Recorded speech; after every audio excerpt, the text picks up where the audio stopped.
Dr. Mark Jangizi here with your Science Moment. Today I'm going to talk about what really is the COVID debate about. We've got the lockdowners, those that are supporting all of these interventions worldwide, and then you've got the skeptics which are arguing against this. Often in public debate, you can seem to understand at first glance that, well, maybe this team is really founded on these principles versus this other team founded, but in fact, the real principles may not be what you think they are at all. So let's first look at, I'm going to show you a little example of something that's sort of missing in the debate, which is unusual, and it's going to give us a hint. It's going to give us a hint as to something that's really driving the debate.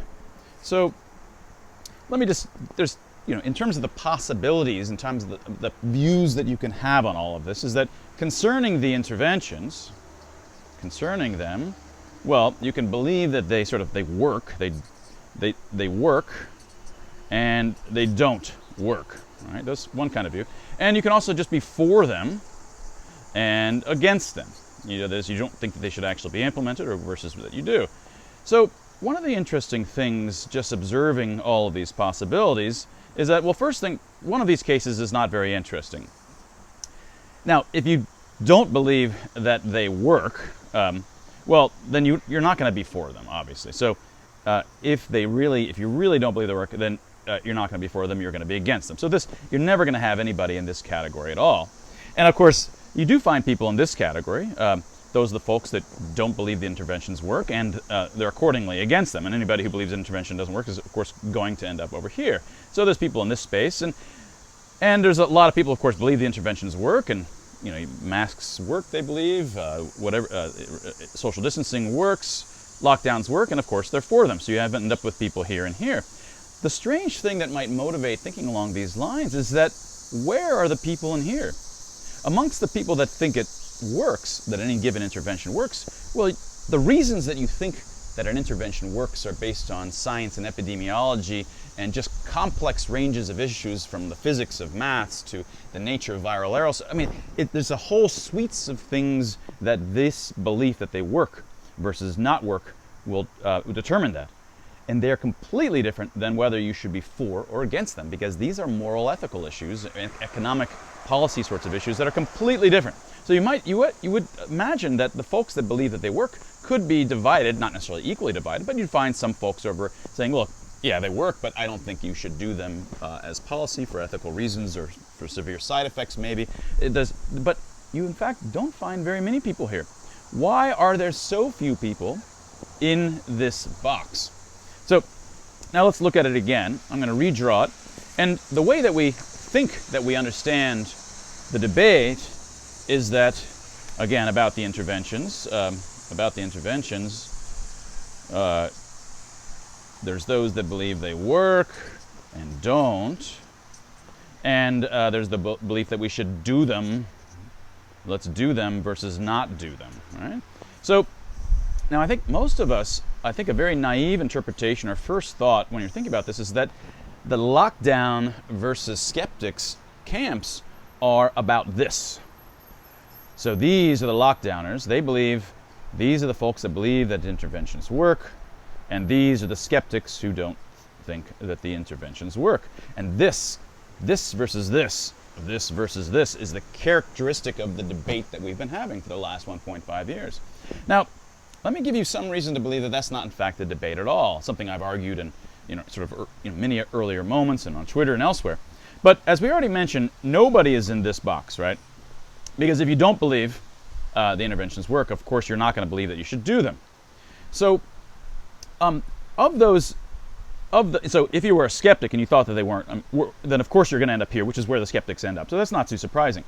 But what's surprising is that if you really were a lockdowner, which is only characterizing you by virtue of the fact that you believe that lockdowns and masks and so forth, these interventions work, well then, there should be some people in this camp that are believing that you shouldn't do them for civil rights reasons, for reasons of ethics and various things. You should find people here and here.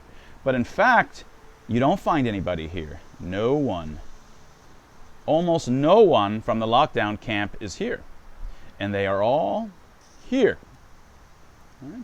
So the fact that you find nobody here suggests, well, it's not merely the case that this debate is about lockdowns, about working interventions working versus the interventions not working. If that was the case, we wouldn't find this extreme everybody over here. Of course, it's not surprising that amongst the skeptics, in this case, that wouldn't, but the problem is up here. What would explain the lack of people here? So in fact, this isn't the right debate. It's not about whether they work or whether they don't. It's instead about the other axis. This debate is actually fundamentally not about that at all. Again, same 2 by 2 interventions. Do them, don't do them. They work, they don't work. And the real debate is not about lockdowns versus the skeptics in terms of whether they work or not. The real debate is whether to do them or don't do them. So in fact, the real camp is here. Lockdowns and the skeptics. This is the real debate here. It has nothing to do whether they work or whether they don't. And one of the intriguing things, or one of the revealing things that happens from this, now remember, if you don't think that they work, of course you're not going to do them. Nobody would. So now look at this. Once you've decided that you are an interventionist in terms of you believe it's ethically right or just or required for the state to engage in these civil rights violations with lockdowns and shutdowns and mask mandates and vaccine passports, if you're of the camp that you should do them, a moral should, well, you only have one option in terms of what you should believe about whether they work or don't. There's only this space. So in this debate, where it's this versus this, if you've decided that you're in the lockdown camp, you have to believe that they work. There is no other choice. This is why folks that are in this camp have no choice, no matter how poor the evidence, no matter how lacking the evidence, no matter how much evidence goes against masks and goes against lockdowns and so forth.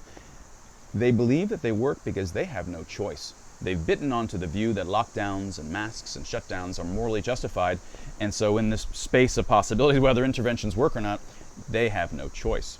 Now you can see that the skeptics, though, have a little bit more flexibility, and you find that flexibility. Most of us in the skeptics camp, which is really it's not a they don't work camp. It's not justified. You shouldn't do them. You should not do them. And in some cases, we say masks, you shouldn't do them, not only ethically, but they don't work. Lockdowns don't work.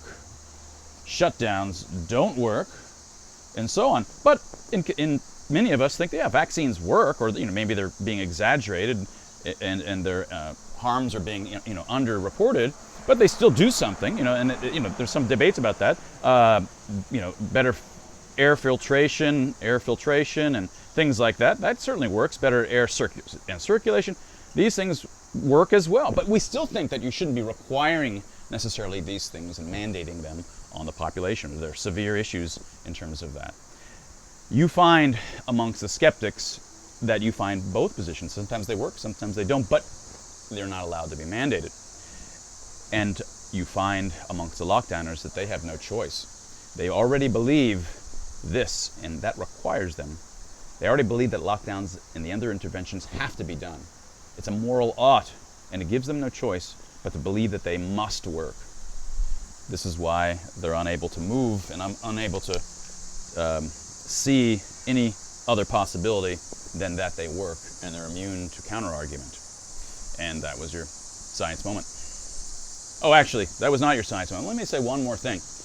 Notice, too, in moment 69, sorry to interrupt like this, in moment 69 we talked about how the entire debate has moved from left-right, we've had this sort of spate, left-right, which concerns sort of personal liberties, economic liberties and personal liberties, and it's gone from up-down, which is freedom, and down here, which is authoritarianism.